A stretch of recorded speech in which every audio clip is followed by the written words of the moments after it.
Just so we're on the same page here, this is what I would do if I were every general manager and not what I think will happen. So, with that out of the way, be sure to like and subscribe for more NFL content, and let's get started. At number one, I won't beat around the bush. I think you have to go in a new direction at quarterback. And the only question is it Caleb Williams or Drake May? And it may seem like a slam dunk to be Caleb Williams, but Drake May is better under pressure according to PFF grades, where Williams has a 39 grade under pressure and May has a 59 grade. So May is actually a fair bit better under pressure, which is a pretty translatable stat for going into the pros. So that's one thing that makes me a little bit worried. But I think the pick is still Caleb Williams because his upside is just out of this world. And the thing is, with Fields, the offensive line is about average, so it's not a glaring issue. And DJ Moore is a legit number one, and Fields is still about average. I think you have to go a new direction. Pick number two, I think this is even easier than pick number one because I consider there to be a pretty big gap between Drake May and Jaden Daniels. I would say there's also a gap between Drake May and Caleb Williams, but I would say that's a little smaller than the gap between May and Daniels. The Commanders have a reasonable supporting cast for Drake May. They have at least a bona fide number one receiver in Terry McLaurin, and Jahan Dotson is a good second or third option. Logan Thomas is a solid tight end. The offensive line really needs some work, but there are pieces in place for Drake May to have success early on, and I think he's a very logical pick here at number two. At number three, Jaden Daniels makes a lot of sense because it looks like Mac Jones is not really the guy in New England, but I think they are just too bereft of talent to groom a new quarterback with one of the worst receiving units in the league and a surprisingly poor pass protecting offensive line. It's surprising because they basically returned the entire same unit from last year into this year, and it was just notably worse. So I don't think going a quarterback is the right move for the Patriots. I think they need to get the surrounding cast figured out first. And boy, are they in luck because Marvin Harrison Jr. is basically the perfect prospect. He's 6'4". He moves like he's much smaller than that. He's got good speed. He's a great route runner. He's a really nice player. For the Cardinals, though they miss out on Marvin Harrison Jr., they still have a great blue chip type of wide receiver staring them right in the face in Malik Neighbors. And that's going to be the pick because that franchise guy has labeled him as the best wide receiver since he started evaluating receivers in 2016, aside from Marvin Harrison Jr. So that is some high praise from a guy that really knows how to evaluate talent. Neighbors is big, he's fast, he can run after the catch, and he fills a really big need for the Cardinals because they do not have much talent at the wide receiver position. So it is a case where the talent and the need both mesh together, and it makes perfect sense then for the Cardinals to take Neighbors here at number four. Here at number five, we're going to get a little spicy and do a trade. And this is going to be based on the Jimmy Johnson trade chart, where the values are prescribed for each pick already. This is not really just my opinion on what it's worth. This is based with some logic. I like the Brad Spielberger version as well, but it was basically saying that a seventh round pick and number 8 was going to get the job done. I don't think that's the case. So we're going to trade with the Falcons here. We're going to do 8, 74, and 110 for number 5. And then we're going to draft, obviously, a quarterback here. You don't trade up unless you're getting a quarterback. And we're going to draft Jaden Daniels, who is a really solid prospect. He's grown a lot as a passer. He's a great scrambler. He's really going to do well in Atlanta. At number 6, the Giants are left with really good options, and for me, the pick is Joe Alt. He is super well balanced. He's a great run blocker. He's a solid athlete, and he's very solid as a pass protector as well. He's also huge. I believe he's 6'8". So he is just nice all around. He moves pretty nimbly. He was a tight end initially, so that helps him in his movement in space. And the Giants really need help on the offensive line. I believe they were the worst pass blocking unit according to PFF grades. And Evan Neal has been super disappointing as the right tackle. Andrew Thomas is obviously great, but Neal at right tackle is just really poor as a pass protector. So maybe he can have success as a guard, but it doesn't seem like he's going to be the tackle of the future, and Alt could possibly be that. Here at number 7, the Titans basically need a new offense because, as you can see, they need wide receiver and offensive line. So we're going to kind of meet in the middle and go tight end then with Brock Bowers. He is an elite playmaker. He is great after the catch. He can run block a bit. And the Titans are just really lacking any sort of talent at wide receiver beyond DeAndre Hopkins, who I wouldn't want to bank on moving down the line. So here we can go for a blue chip type of tight end that will hopefully be good for years to come with whatever the quarterback situation is going to be long term for the Titans. And we can give a reliable safety blanket. Chigo Okonkwo is another nice tight end for the Titans, so they can run 2 tight end sets, where they could run Bowers as a huge slot. This gives them talent and versatility. For the Chargers at 8, after getting a much needed trade back, which is super helpful because they have so much star talent but little depth, they still find a really nice playmaker in Rome Odunze, who is probably going to be more of a number 2 wide receiver than a number 1, but is an elite possession receiver and is somewhat of the ilk of a bigger Keenan Allen that plays outside more. So, who better to learn from than the OG Keenan Allen himself? And this is really nice because Mike Williams will probably be a cap casualty for the Chargers. So they're going to need all the talent they can get at receiver. They don't have very much at the moment. I know that they're going to be a run heavy offense, but Justin Herbert is really going to be carrying the team. So get him some weapons here. With the Bears' second pick, you would really like to insulate the team with even more offensive talent for Caleb Williams, but that's just not really how the board falls. Olu Fashanu is a really nice option at tackle, but the Bears have a solid offensive line as it stands. So we're going to look to the other side of the ball and go with Dallas Turner here.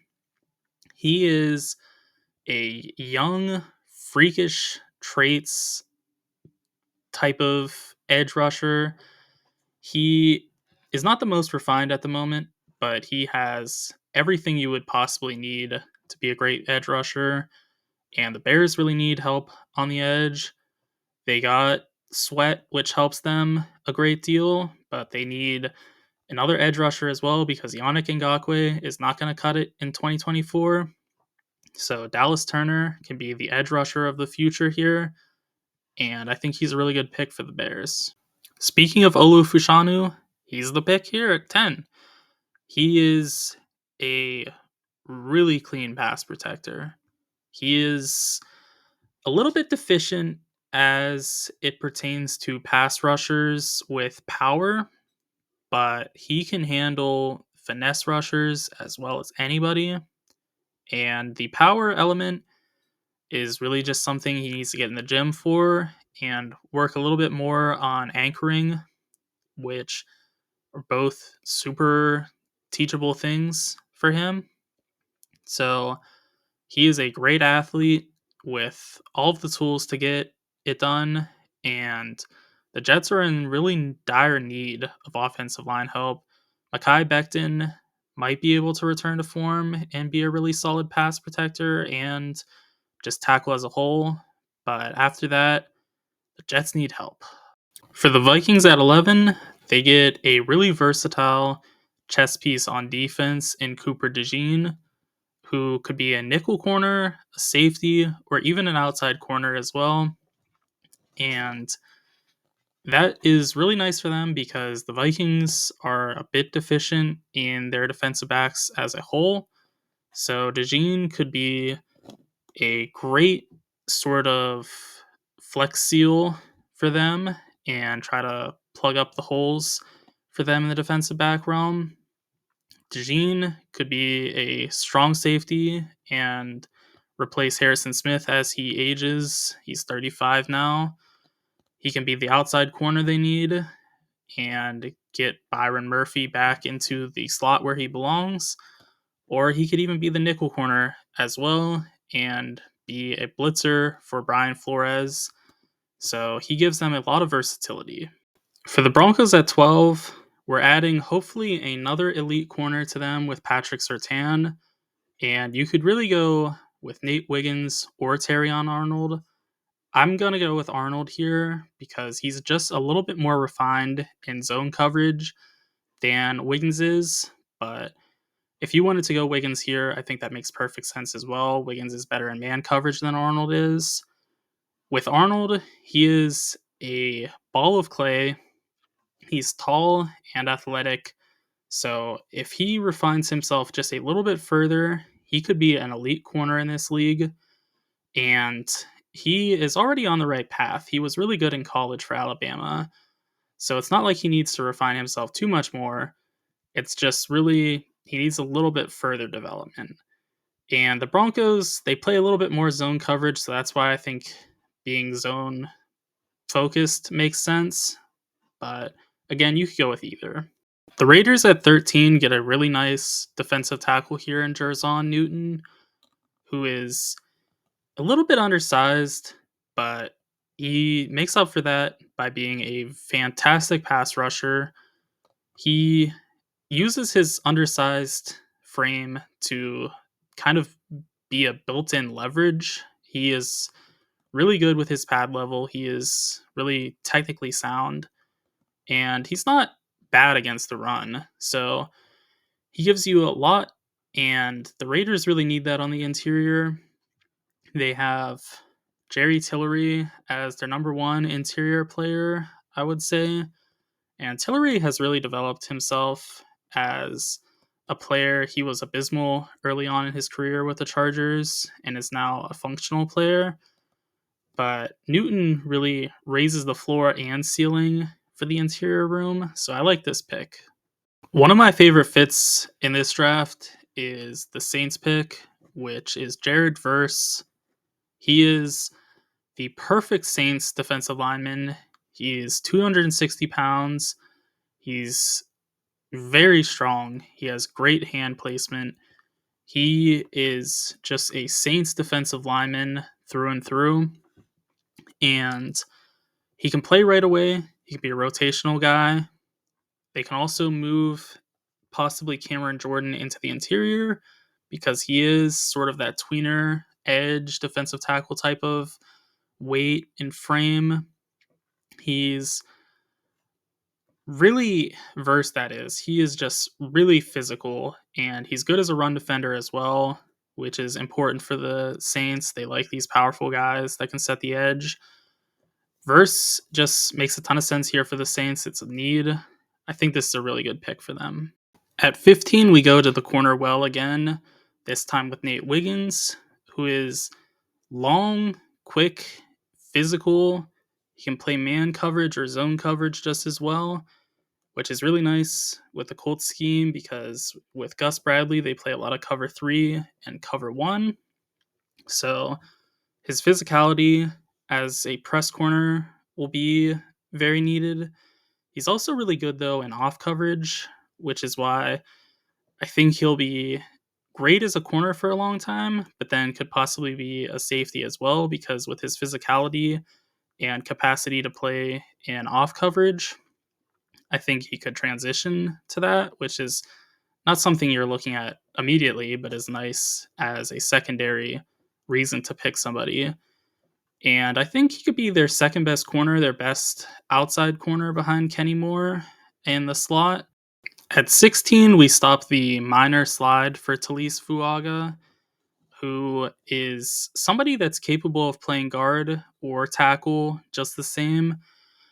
I think if Abraham Lucas is going to continue this negative trajectory, Fuaga is the tackle of the future for the Seahawks, and Lucas can move into guard.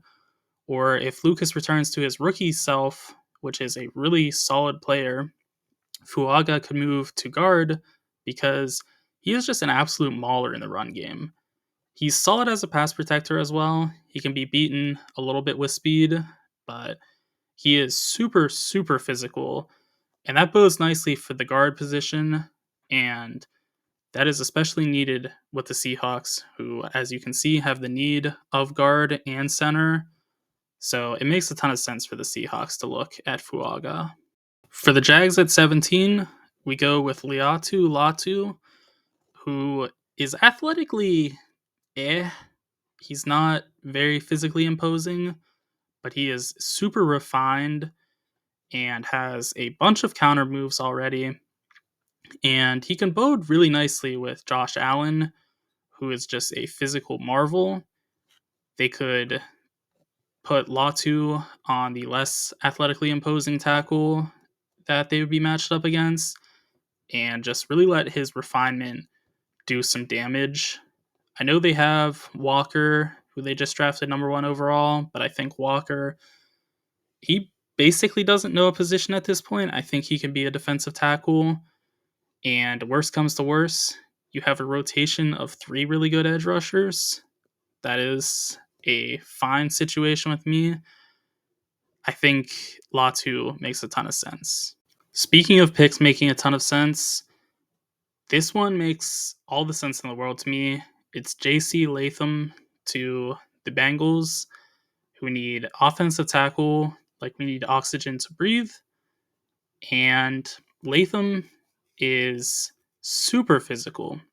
He's a plug and play right tackle who's huge, and he doesn't have the best movement skills, but if you like Orlando Brown, you're going to love J.C. Latham, who is just cut from the same cloth. I think he would make a really nice duo with Brown, just really adding physicality to this Bengals team that doesn't really have a lot of that. They're more of a finesse team that could use a little bit more physicality for some certain matchups. I think Latham makes all the sense in the world. He is the highest graded player according to PFF left on the board as well. Another guy at the top of PFF's rankings is Quinyon Mitchell. He is very quick. He's good in off coverage. He's physical. He's a good tackler. He's not the best in press coverage, so he could be a little bit exposed in cover 3 and cover 1 schemes, but the Rams aren't going to be running that the entirety of the time. They're going to run that a little bit, but it's only going to be really sprinkled in. So Mitchell will be able to play to his strengths, and him playing at his strengths is a scary proposition for opponents because he is just super talented. He is one of the most athletically gifted players in this entire draft, and he's refined as well. Don't let him going to Toledo fool you. He is a very good player.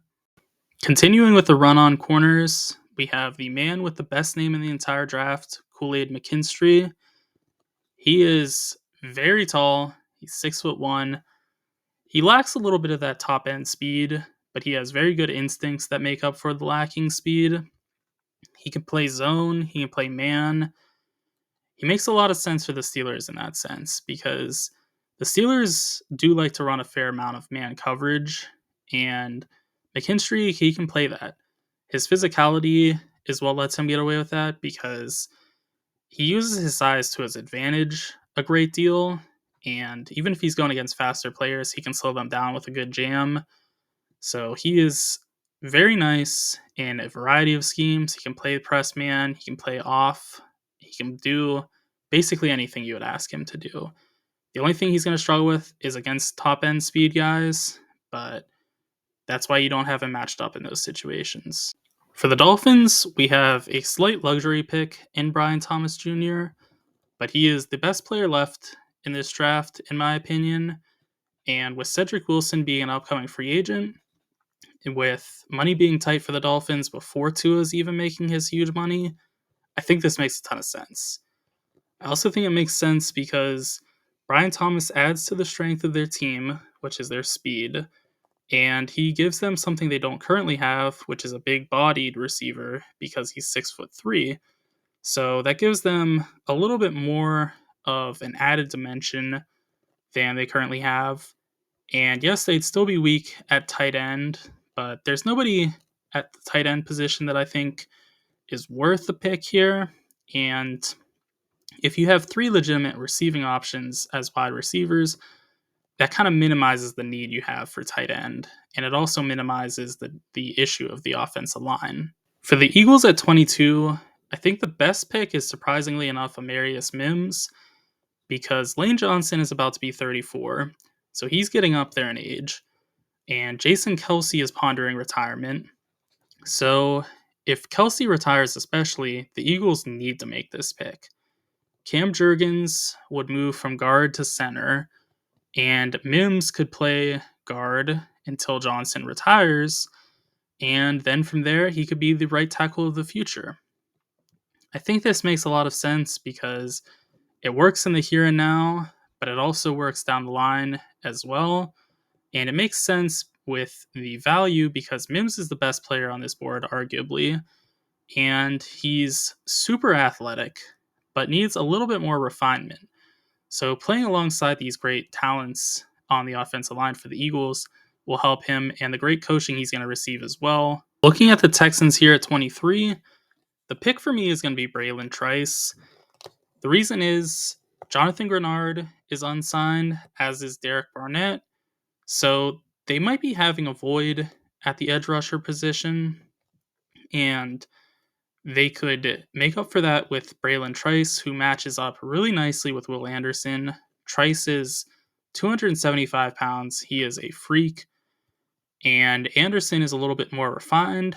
So they pair nicely off of each other. They can kind of be that clash of styles on the edge and really be a matchup nightmare for offensive tackles. Trice is super good at basically anything pass rushing related. He is graded super nicely in pass rush win rate and PFF grade. He's also pretty solid at setting the edge. For the Cowboys at 24, it seems like we're obligated to go with someone from Oregon, so I'm going to change things up and go with Bo Nix at quarterback. That's obviously a joke. Dak Prescott is ostracized enough by the media. I'm not going to give that any credence.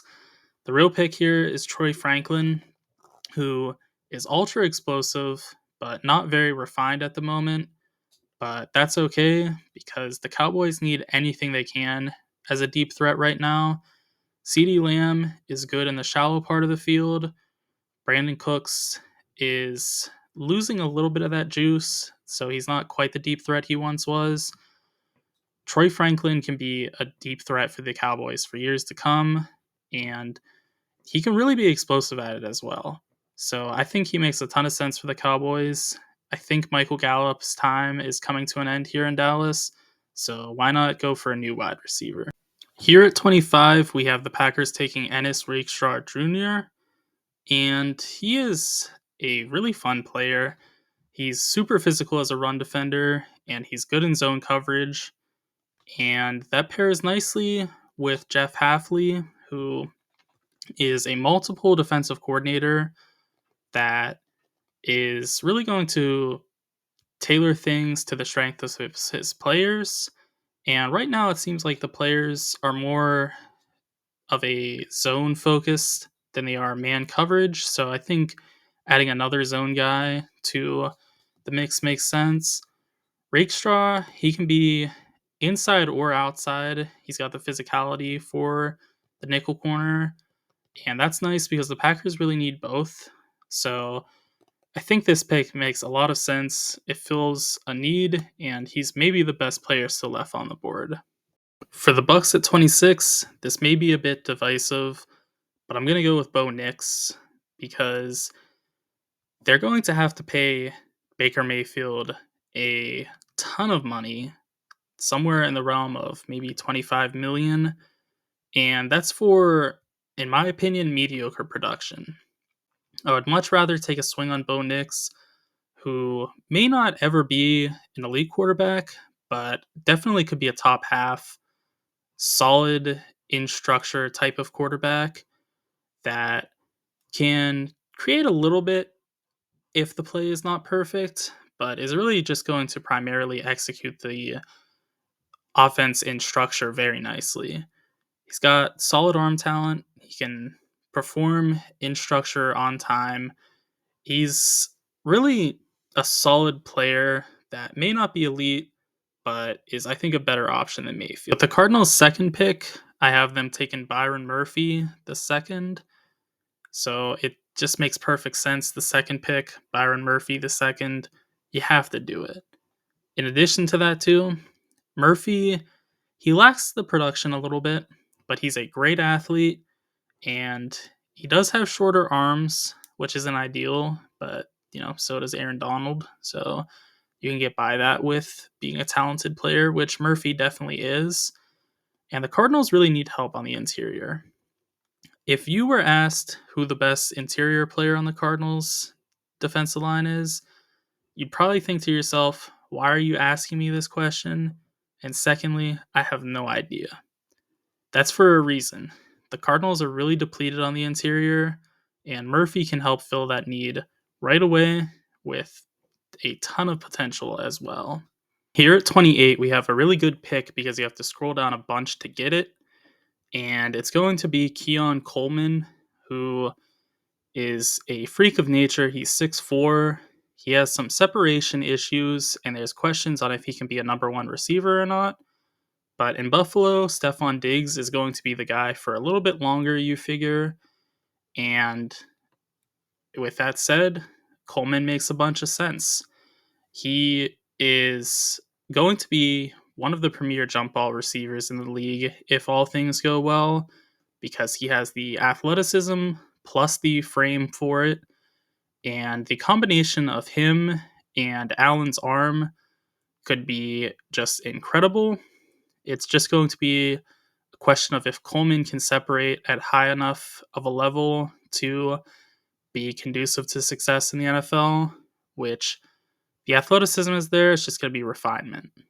For Detroit at 29, we have Kamari Lassiter, who is not the most athletic, but is smart and physical. So I think he would be a perfect Dan Campbell type of guy. He's just never going to make those boneheaded mistakes, and he's also going to be solid in run defense. He's going to tackle well. So I think he's got a lot of traits that the Lions would look for. He's also, even though he's not the most athletic, as I mentioned, he's really solid in man coverage. So that's very nice. The Lions play a fair amount of that. He's also very solid as his own cover guy as well. So he's very versatile in what he can do. So I think he's a really logical pick for the Lions. They need cornerback help. They have a bunch of new players that are getting accustomed to the system, but I think Lassiter would add the talent to the group as well. Here at 30 for the Ravens is a nice pairing of talent and need because, as you can see, the biggest need for the Ravens is wide receiver, and one of the best players still left on the board is Ladd McConkey, who is a very solid outside or inside type of receiver that I think will pair very nicely with Zay Flowers. McConkey is very solid as a route runner. He is also athletic, though. I think a lot of the times we see these white receivers and think that they aren't very athletic and just are strictly refined players. But in the case of McConkey, he has some juice to him as well. So I think he's a very intriguing piece to this Ravens puzzle that needs wide receiver help. For the Super Bowl runner up, the 49ers, I think this is a very versatile pick for them, and it's going to be Troy Fontenot. He can be a guard or a tackle, and that's really what the 49ers need because they, aside for John Feliciano and Trent Williams, who I should have led with because Trent Williams is the superstar of the bunch, the 49ers don't have a good offensive line. That is 3 holes, and that's obviously only going to be plugged, one of them, with a draft pick here. But it's nice that they can go any direction they want with it. If they sign a free agent tackle, put Fontenot in the guard position. If they need him to play tackle, it's just fine as well. And lastly, for the Super Bowl winners, I have Jordan Morgan going to the Chiefs.